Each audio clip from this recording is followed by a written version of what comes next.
Hey, ladies and gentlemen, welcome back to another episode of The Extra Point here on KLAA. As always, I'm your host, Roland Rainey. You remember, you can call me R2. And I'm always joined with my fellow colleagues, Justice Gordon out of New York and Jeremy Coleman out of Indiana. And let's jump right into our quick snap recap of week 9. We got the Giants versus the Raiders. Look, they went ahead and pulled that off 23-16. Great game, great win for the Giants. Raiders got a lot on their plate right now. They lose their head coach. They got a situation with the wide receiver there. They got a lot to fix.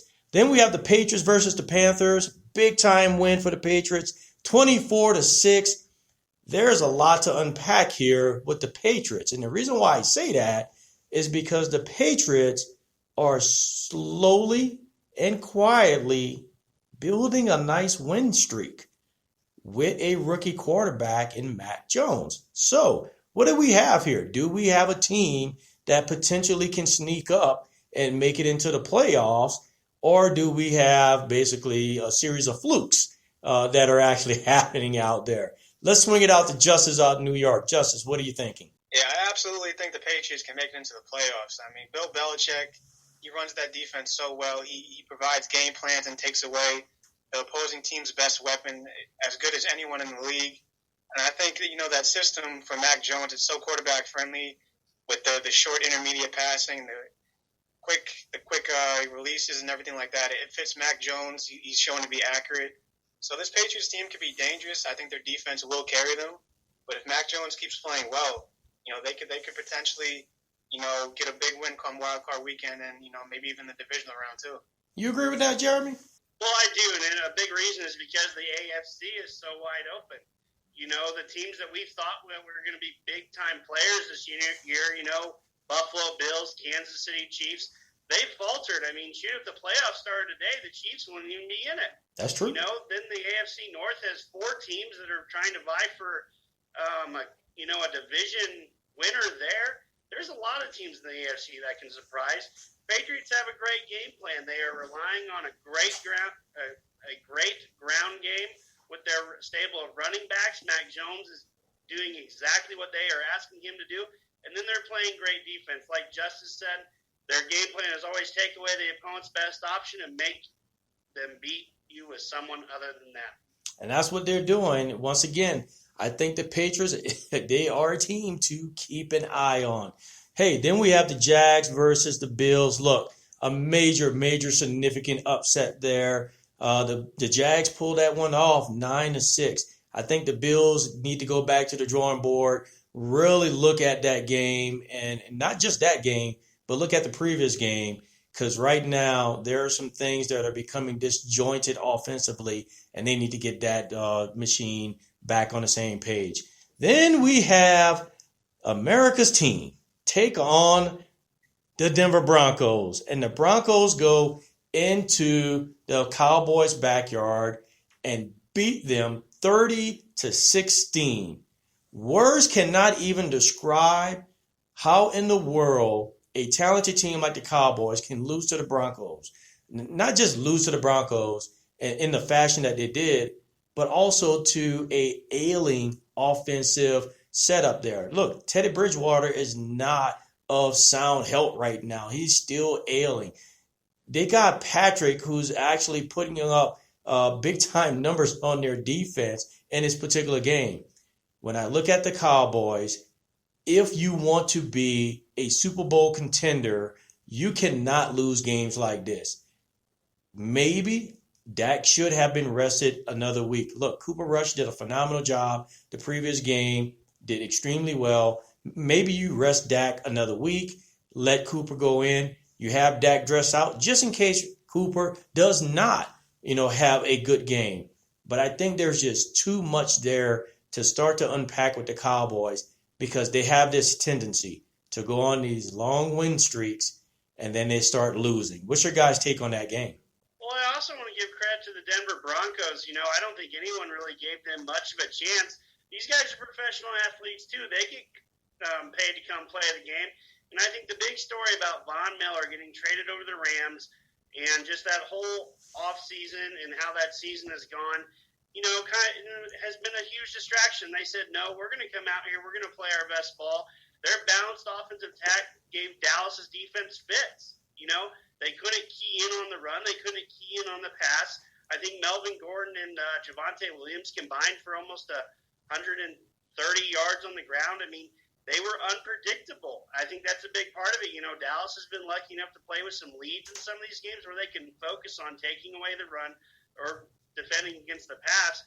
We saw what happens when a team like Denver can be unpredictable on offense and make Dallas defend the whole field. Yeah, this was a phenomenal team win for the Denver Broncos. I thought Teddy Bridgewater, he played very well, making some key tight window throws, some clutch throws from the pocket. But this Dallas Cowboys team, man, I did not see this coming at all. I mean, Dak Prescott coming back from injury, I expected a little bit more from him. I think the team sorely missed Tyron Smith at left tackle. Dak Prescott was under pressure all day, it seemed like. Overall, for the Cowboys, it was just a disappointing, week for them. See, I'm going to take it a whole step further here. Definitely a disappointing loss, just like the Bills losing to the Jags, right? A very disappointing loss. But even for both of these teams, you are claiming and you were performing to the level of potentially being Super Bowl contenders.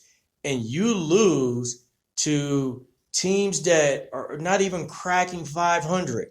How do you do that? You can't do that if you want to be on the top of the throne. So this is always the Cowboys story.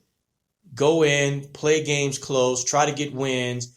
But this is one where, you do have to give the Broncos credit. They took it to them in their own backyard, gave them a big time behind the shed butt whipping, and hopefully the Cowboys learn something from it moving forward. All right, now we got the Titans versus the Rams. Titans end up pulling that one off, 28-16. Kudos to the Titans. Even without King Henry, they were still able to take it to the Rams. And then we had our big-time Monday night game, the Steelers versus the Bears. The Steelers win that game 29-27. However, question mark. I would have to venture to say I am not impressed with that Steelers win. What's your guys' take on that game? Yeah, it was a good win for the Pittsburgh Steelers. I mean, we had some questionable calls by the referees. I think Justin Fields, he showed some good fight. Hey, Justice, did you just say questionable calls by the referees? Now, we're going to get into that later on the show, but I just want to make sure for the record, I heard you say questionable calls by the referee. Okay, continue on. Go ahead. Sorry for interrupting. Yeah, to say the least, Roland. I mean, it's definitely something we got to talk about. But, I mean, we saw some good things from Justin Fields in that offense late in the game. I thought he played well. He orchestrated a few drives at the end there to put them in front at the end of the game. But, kudos to the Pittsburgh Steelers. They got down the field. They got the field goal. They made it happen. But, I know my colleague Jeremy was sweating there as a Steelers fan. Well, I sure was. I was patient for the last 10 minutes of that game. I thought Justin Fields did a phenomenal job in the fourth quarter. Like you said, some great drives to put them in great position, even take the lead, with I think it was about 1:40 left in that ball game. Of course, Pittsburgh goes down and get the win. But, I mean, I thought it was a pretty clean game call. Not really. No, there were a Pittsburgh fan would say that right now. Oh, right. Yeah, that's why I'm recanting that, of course. But, yeah, this was a ugly game. Pittsburgh, I thought Pittsburgh was going to have a chance to go up big here. And then, McLeod fumbled on the kickoff, which, they ended up taking for a score, making this a much closer game than what I thought it was going to be down the stretch. So kudos to Big Ben. He pulled off another fourth-quarter comeback, tied himself for third all-time with 50 fourth-quarter comebacks. So with pretty elite company up there with Peyton Manning and Tom Brady. So pretty cool to see him get that. But Pittsburgh gritted out a win here, albeit it not being very pretty. But that's Pittsburgh football for you this year. And we're going to get into that game a little bit later in the episode. So, ladies and gentlemen, that concludes our quick snap recap of Week 9 here on the Extra Point. Now, as you reflect back on Week 9, look, we saw a lot of great games. However, I think Week 9 will go down in history in the 2021-22 season as one of those major upset weeks. And when you look at it, Jeremy, what week or what game was a major upset for you out of week 9? Well, I think there's a few to pick from. One I'm going to go with is a major disappointment game was the Cleveland-Cincinnati game. Cincinnati looked like they were going to be, a top contender. Then they lost to the Mike White-led Jets. And then they kind of stuck it up again 2 weeks in a row here. And it was just surprising in the manner in which they got beat. They got bullied. Cleveland came in there after all the Odell Beckham news about him getting out of there. But they returned to their pound-it ways. They controlled the line of scrimmage from start to finish. They forced Joe Burrow to make some terrible throws. I think he left that game with 3 interceptions. But Cleveland looked great. It shows when that team can get healthy, that is the team that everyone thought could easily be an AFC favorite to win the Super Bowl this year. So major disappointment just because I thought that was going to be a very close and contested game, and really Cleveland just, dominated from start to finish. Justice, what game out there actually surprised you, from is outcome? Well, first off, let's not sugarcoat it, Jeremy. That New York Jets legend, Mike White, I think took the Cincinnati soul a few weeks ago. They haven't been the same team since. So, Jeremy, you really had to bring that up, didn't you? Sorry, I had to, bro. Mike White's a living legend right now. But the team that was the biggest upset for me is the Los Angeles Rams. And I kind of want to lay into them a little bit. Look, the Tennessee Titans are a good football team, but they just lost an MVP candidate in Derrick Henry, who's probably the best back in football right now. This was a prime time opportunity for, quote-unquote, the best team in football by many going into last week. And they just didn't get it done. Matthew Stafford, he missed a few throws. He seemed to struggle a little bit. He didn't really look like the MVP caliber player that most people were kind of insisting on heading into the season. But Justice, isn't this kind of the storyline when it comes to Stafford? Even in Detroit, there are games he would just sling together, 300, 400-yard games, and then he would just have one game right behind it where he just tanks. And, you have to kind of live with the good and bad of him throwing those interceptions. And with this particular game, he started out of the gate with, an interception. I mean, this is kind of what you have to give and take with Stafford. Do you think this is going to be the Achilles heel of the Rams moving deep into the season? Yeah, you're exactly right, Roland. I mean, it's part of what infuriates me about this team is so many people are quick to, crown them, the best team in football when Matthew Stafford hasn't proven he can lead a team into the playoffs yet. So, it was definitely a disappointing win, and it very well could be an Achilles heel for this team. I mean, Matthew Stafford needs to show consistency. He needs to show that he's the quarterback that can get this team over the hump that Jared Goff couldn't do, and he's yet to show it. And, it's definitely – it could be a cause for concern moving forward. Yeah, I mean, he definitely did not do any favors, especially in fantasy football. That's for sure. So with that being said, I tell you, and I'm going to pounce on it again, I have to. I'm going to make this announcement on air right now. Yes, ladies and gentlemen, I am a Dallas Cowboy fan. I have been a Cowboy fan since 1985.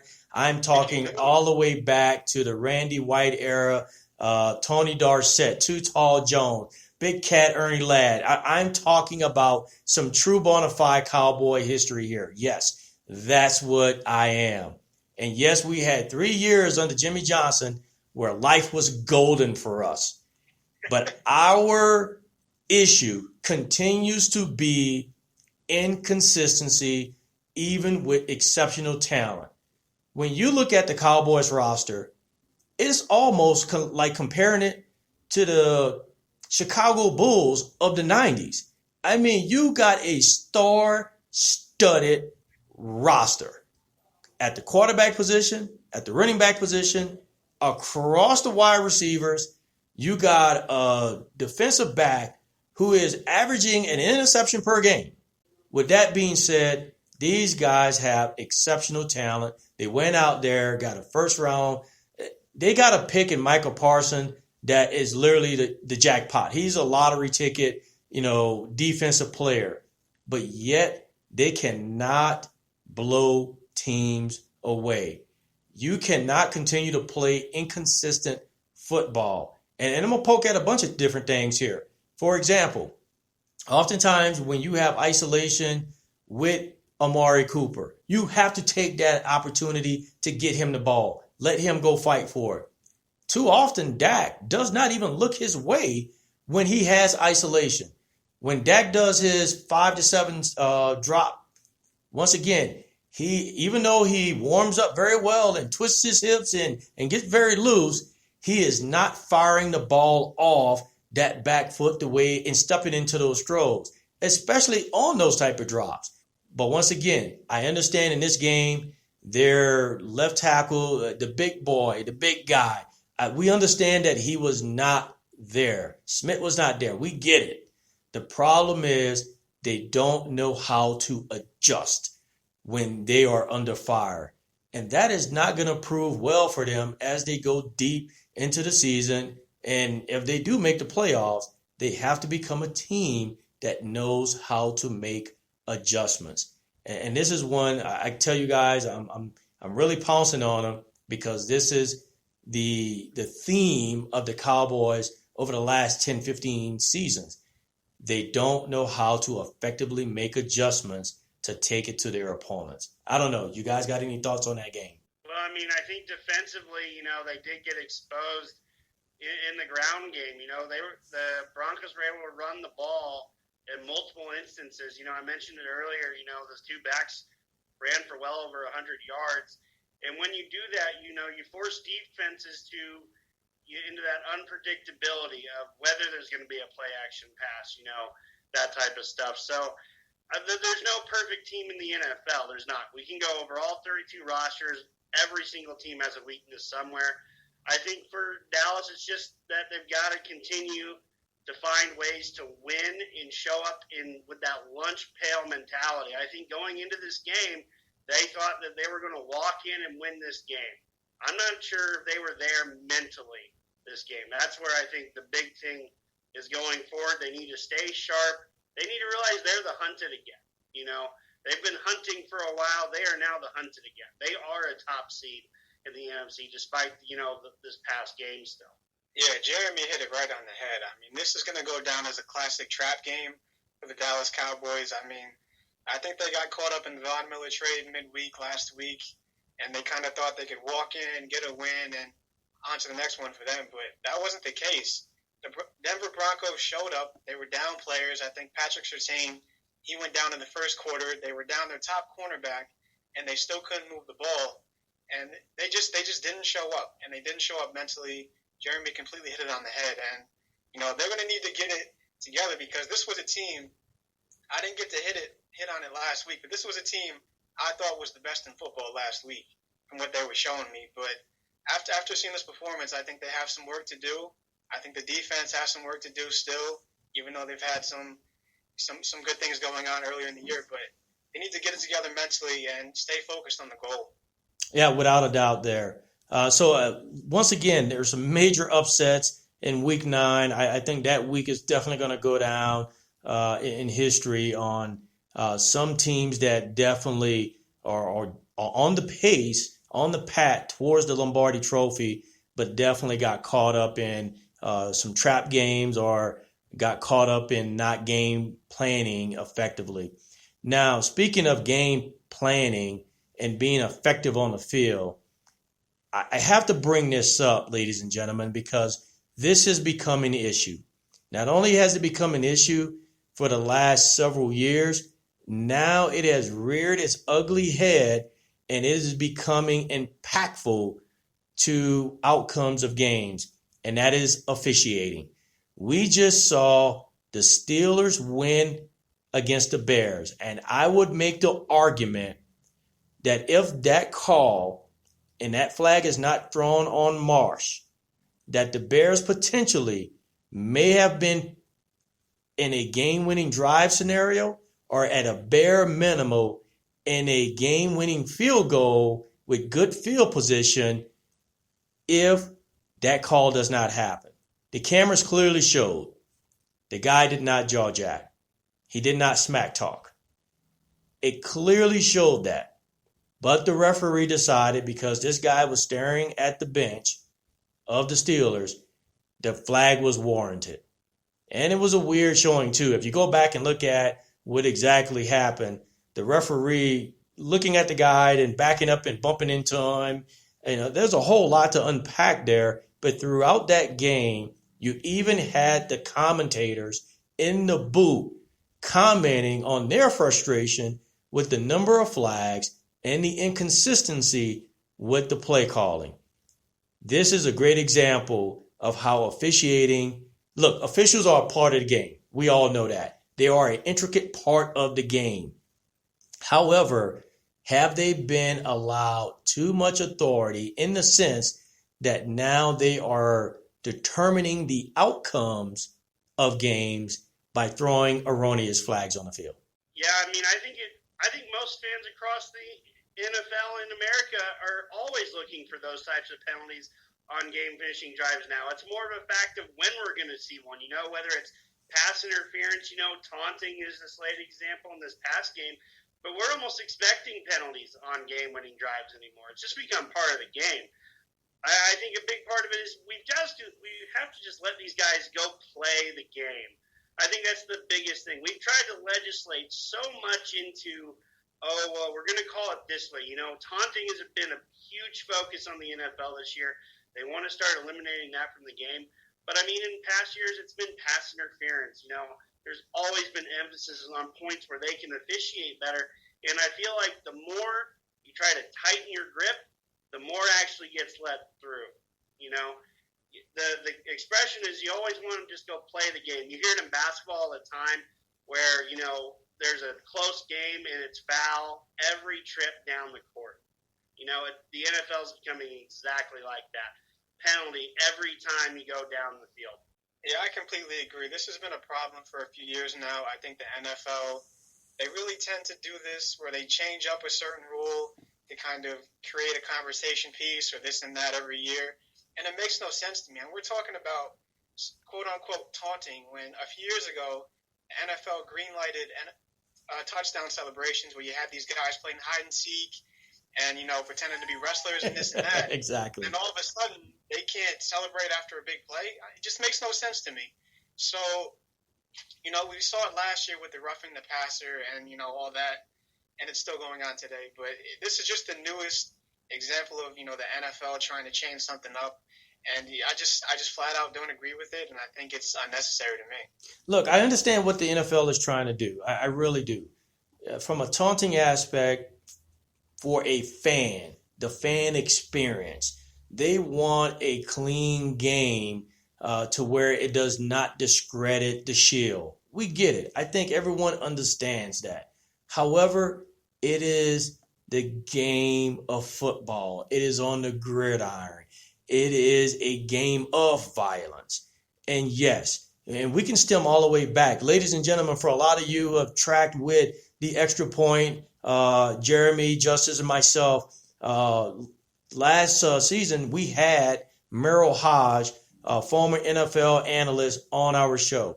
And we talked about CTE. We talked about the protocols that are put in place to help protect players from concussions. And a lot of this stems from that. It stems from protecting the players.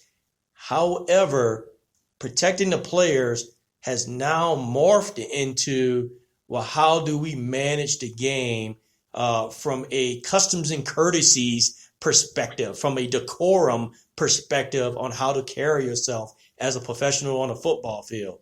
And to Jeremy's point, I think the fans in America are getting sick of it. I think coaches are getting sick of it. Coaches are now being fined for saying things egregious against referees during post-game press conferences. But now you can understand why they're frustrated, because this flag against Marsh literally changed the trajectory of a football game. That was a fourth down play, big time hit in the backfield, and the Bears were going to get the ball back. And a late flag comes out that changes that outcome. And to me, I think at a bare minimum, the commissioner needs to sit down, not just with the head of officiating. He needs to sit down with all officials. At some point, they need to do a Skype, I don't care, a Skype or in-person meeting with all officials so there's a clear understanding of how officiating needs to be done this season. Right now, we're having too many games where the outcome is being dictated by flags. And that has to change. And if not, I think you will slowly see a decline in the enthusiasm to actually watch a football game. And I don't think that's something that the NFL wants to. Justice, to your point, last season, you got a big screen in the back of the end zone, a television where people can run up and celebrate. And granted, I get it. They put it there for COVID reasons, but you did it. Nonetheless, you did it. And now all of a sudden, the guy literally stares at a bench and boom, a flag is thrown. So there's too much inconsistency and too many impacts on the game. Ladies and gentlemen, once again, you've been listening to The Extra Point here on KLAA. I've thoroughly enjoyed this conversation today. And on behalf of my fellow colleagues, Jeremy from Indiana and Justice from New York, I'm your host, Roland Rainey. Make sure you tune in again next week here on The Extra Point.